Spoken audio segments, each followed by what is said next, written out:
दिल्ली में बढ़ते प्रदूषण को लेकर एक बार फिर दिल्ली की सरकार ने फैसला किया है कि दिल्ली में 13 से 20 नवंबर तक ऑड इवन लागू किया जाए। क्या इससे प्रदूषण से निजात मिलेगा?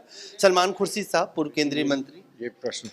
ये प्रश्न तो किसी विशेषज्ञ से पूछने का है, क्योंकि कहने को एक बात होती है, उसका एक परसेप्शन हो सकता है, लेकिन जो उसका वास्तविक डेटा है, उस डेटा पर ही आप ये निर्णय ले सकते हैं कि ये कारगर है कि नहीं है।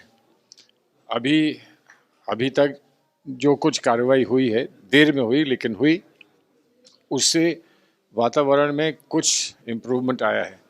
आज वो हाल नहीं है जो कल था, कल वो हाल नहीं था जो परसों था, लेकिन जो भी कार्रवाई करने की आवश्यकता है वो करनी चाहिए। लेकिन डेटा जो जो वास्तविकता है डेटा की, वो सामने रखनी चाहिए ताकि लोग असेस कर सकें कि ये चीज़ जो है वो सही है कि नहीं। ये ब्लेम गेम को क्या कहेंगे? अब दिल्ली की सरकार कहती है पंजाब की पराली अब जिम्मेदार नहीं है, यूपी और हरियाणा की वजह से कुछ लोग ब्लेम गेम ही में उलझ जाते हैं।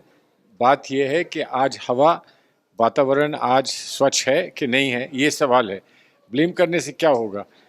अगर आज स्वच्छ नहीं है तो उसको स्वच्छ कैसे करेंगे ये बताना चाहिए। ये नहीं बताना चाहिए कि स्वच्छ है कि नहीं है, किसके कारण है, किसके कारण नहीं। आखिरी सवाल, देश की राजधानी, केंद्र सरकार, राज्य सरकार दोनों मिलके अगर साफ हवा और साफ पानी अगर लोगों को मुहैया नहीं करा पाए तो एंड ऑफ द डे किसकी रिस्पॉन्सिबिलिटी आप मानते हैं? देश की सरकार यहाँ से चलती है, दिल्ली की सरकार है। मैं रिस्पॉन्सिबिलिटी ले लेता हूँ ऑपोजिशन में। जब वो लोग नहीं लेते हैं तो कौन लेगा? फिर हम ही लोग ले लेते हैं और कहते हैं कि ये रिस्पॉन्सिबिलिटी हमारी है, इसलिए सत्ता भी हमको दे दो। धन्यवाद।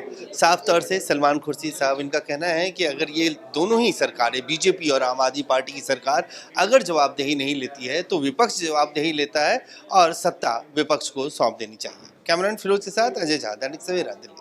दिल्ली में बढ़ते प्रदूषण को लेकर एक बार फिर दिल्ली की सरकार ने फैसला किया है कि दिल्ली में 13 से 20 नवंबर तक ऑड इवन लागू किया जाए। क्या इससे प्रदूषण से निजात मिलेगा? सलमान खुर्शीद साहब, पूर्व केंद्रीय मंत्री।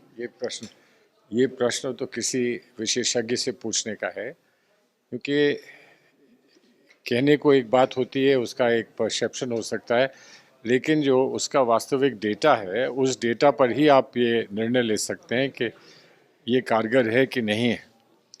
अभी तक जो कुछ कार्रवाई हुई है, देर में हुई लेकिन हुई, उससे वातावरण में कुछ इम्प्रूवमेंट आया है।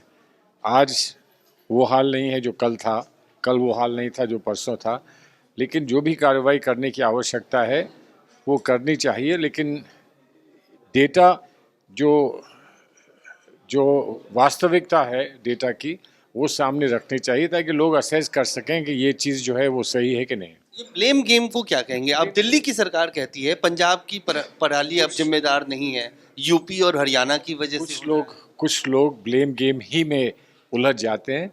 बात यह है कि आज हवा, वातावरण आज स्वच्छ है कि नहीं है, ये सवाल है। ब्लेम करने से क्या होगा? अगर आज स्वच्छ नहीं है तो उसको स्वच्छ कैसे करेंगे ये बताना चाहिए। ये नहीं बताना चाहिए कि स्वच्छ है कि नहीं है, किसके कारण है, किसके कारण नहीं। आखिरी सवाल, देश की राजधानी, केंद्र सरकार, राज्य सरकार दोनों मिलके अगर साफ हवा और साफ पानी अगर लोगों को मुहैया नहीं करा पाए तो एंड ऑफ द डे किसकी रिस्पॉन्सिबिलिटी आप मानते हैं? देश की सरकार यहाँ से चलती है, दिल्ली की सरकार है। मैं रिस्पॉन्सिबिलिटी ले लेता हूँ ऑपोजिशन में। जब वो लोग नहीं लेते हैं तो कौन लेगा? फिर हम ही लोग ले लेते हैं और कहते हैं कि ये रिस्पॉन्सिबिलिटी हमारी है, इसलिए सत्ता भी हमको दे दो। धन्यवाद।